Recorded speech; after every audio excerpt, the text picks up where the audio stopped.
Hello again, Steve here. I was having a chat over the last couple of days with some friends about how there's the human body having the brain in the head and kind of the second brain, and this is fairly well known, I think, scientifically even, in the gut.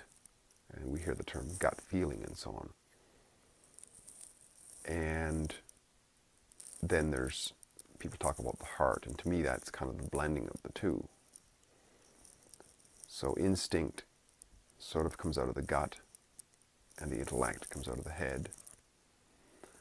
And of course, lower animals, or animals that have evolved differently than us, say dogs, very emotional animals, they run more on their instinct. And instinct, I think, could be said is basically trust in emotions. So if a dog feels a certain way, well, then it acts on that feeling. And we do too, for that matter. So we have what the dog has, maybe not as developed, who knows. But we also have a seriously more developed intellect, ability for cognition and independent thought, original thought, and what have you. So that's what kind of sets us apart in the animal kingdom, I would say, is this ability. We seem like, I don't know if we're unique, I guess that certain animals to some extent could be somewhat rational, but human beings, I don't think there's much argument, are the most advanced, you might say, or developed, refined in that realm of our individuality, our lives.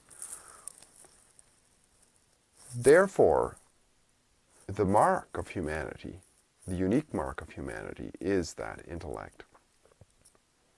So to me, the mark of a grown-up, or somebody who's developed themselves in such a way, is the ability to use that intellect, which, using the intellect at times, we would override or make decisions which supersede the instinct or emotions.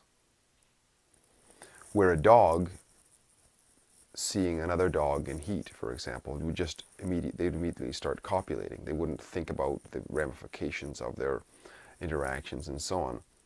A human being would think about the ramifications of it and then perhaps override that instantaneous pull of desire for that drive of the instinct, that drive of the gut feeling, or whatever.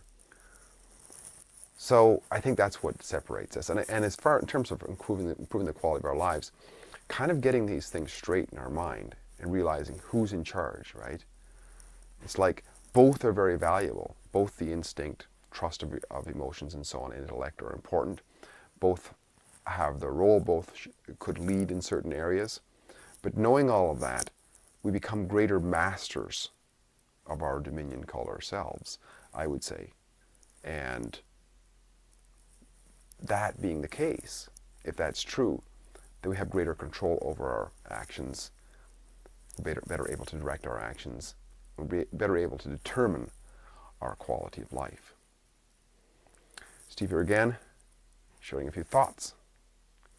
Hope this is helpful. Talk again soon. Bye for now.